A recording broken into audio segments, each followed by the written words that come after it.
Did you know your Apple Watch can tell if you're sick or call emergency services if you get in a car accident? Well, I'll show you how and more in this video. I'll only be talking about the free first-party apps that come bundled in with your Apple Watch, and this video will generally apply to any modern Apple Watch. The watch I have here is the Apple Watch SE, the cheapest one, but I'll note when I'm talking about a feature that's exclusive to certain models. Alright, let's get started. So let's first talk about the feature I mentioned at the beginning of the video, which is the Apple Watch's ability to detect if you're sick, which is the Vitals app. So this is a relatively new feature, but basically it can monitor your vitals as you sleep, like your heart rate, respiratory rate, and your sleep duration. Those three are available on all Apple Watches, and higher end watches like the mainline series watches or the Ultra can measure stuff like wrist temperature and blood oxygen as well.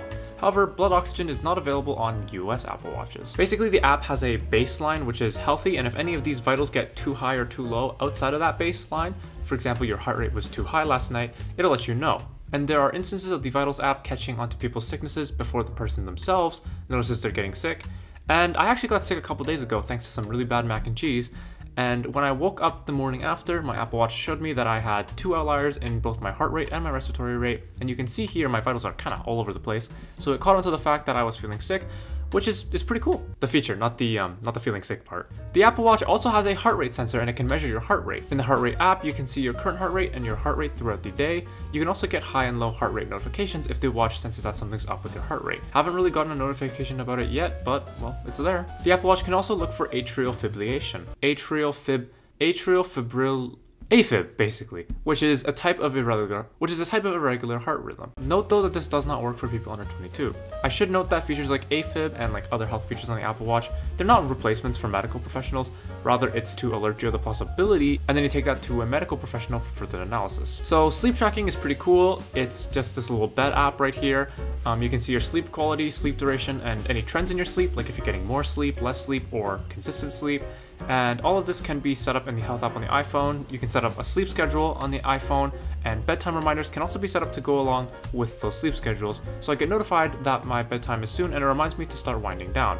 Do I listen to the notifications? Sometimes. Not really. The newer Apple Watches, the Series 9, 10, and Ultra 2, can also detect sleep apnea too, which is really cool. One of my favorite apps on here is the Mindfulness app. It used to be called the Breathe app, but now it's expanded to Mindfulness. So there's 3 big things in the app here. There's breathing exercises, which basically takes you through, well, breathing exercises. And I really like using this because I do the breathing exercises sometimes when I'm trying to fall asleep, because basically it has little haptics that tell you when to inhale and exhale. I like how I can just do the breathing exercises without having to look at the screen. And you can also do mood logging. You can reflect on how you feel right now, or you can reflect on how you felt overall today. It's a really nice, quick way to reflect on your day, how you've been feeling, reflect on your own emotions. It's pretty cool. And there's also reflection exercises. I don't really use these, but they're just like little prompts, and they're nice too, I guess. There's also loud noise monitoring. Basically, this thing has a couple of microphones, and if it detects that you're in a place that's way too loud, then it'll be like, hey, you're in a place that's kind of loud, you might want to get out of here. I personally haven't been anywhere that's like really loud. I can see this being really useful if you're like in a concert and you're always exposed to like loud noises, or even if you're in like a workshop,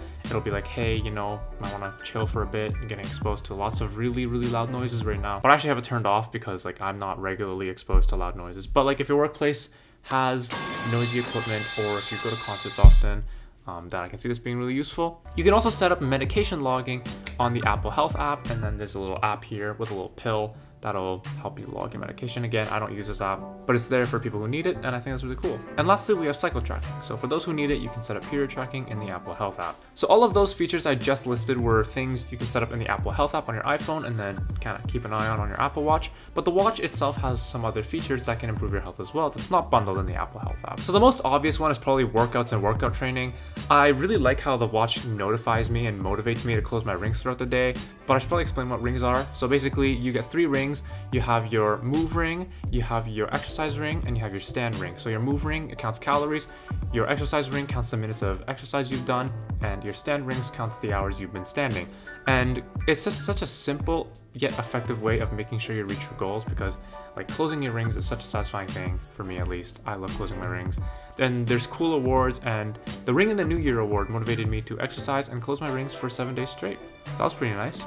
And there's all kinds of like workouts in the workout app, and you can use it to track your workouts. And while you're working out, it'll show you stats like your heart rate, what zone you're in, like how much effort you're putting in. So that's fitness tracking. There's also a hand washing timer, and this is on by default, I'm pretty sure. I don't remember ever turning it on. But when you're washing your hands, it'll detect that you're washing your hands, and it'll start a timer, and it'll make sure you wash your hands for 20 seconds.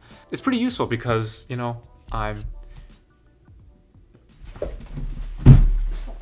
It's pretty useful because it gives me that peace of mind that like I'm washing my hands properly. There's also stand alerts. If it detects I've been sitting for too long, I'll get a notification to stand up and get moving and touch grass. It's pretty nice, but sometimes it'll tell me to stand when I'm lying in bed, doom scrolling on my phone.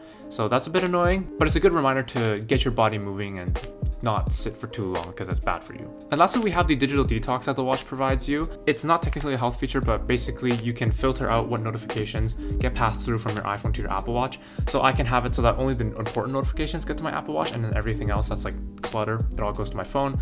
So that's great. It's just been good for keeping things simpler. It's good for your mental health.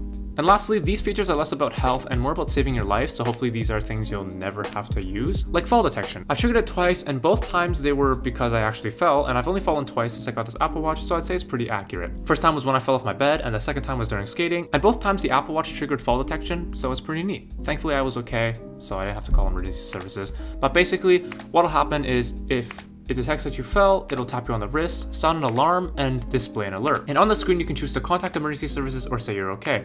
If it detects you're moving, it won't automatically make the call to emergency services, but if you haven't been moving for about a minute, it'll start an alarm, and then if you still don't do anything, it'll call automatically. Me personally, I think this is a life-saving feature. This is great, especially for senior citizens. It's really good to just have that peace of mind, and it's like a little guardian angel. Also, it can detect if you're in a car crash, and it's basically a similar principle. It'll call emergency services. Last but not least, there's emergency SOS. So if you press the side button, there you get the option to make an emergency SOS call, which is pretty neat. All right, so that's pretty much it for this video. Those are the health features and safety features you get on the Apple Watch. It's a pretty life-changing device, honestly. Like, it's giving me access to details about my health that I've never really been able to like access before, and it's really cool. And I think for a lot of people, this could be really life-changing. Like if you're like a senior citizen, or if you're looking to get this for like your grandparents or something, like I think this would provide a lot of utility. I'll have links to buy Apple Watches in the description and the comment section below. These are affiliate links, so you'll be supporting the channel at no extra cost to you. I gotta pay off my student debt somehow. And if you want to support the channel for free, then consider liking and subscribing. I forgot to film this part, but basically, be awesome and stay techie. Bye. Okay.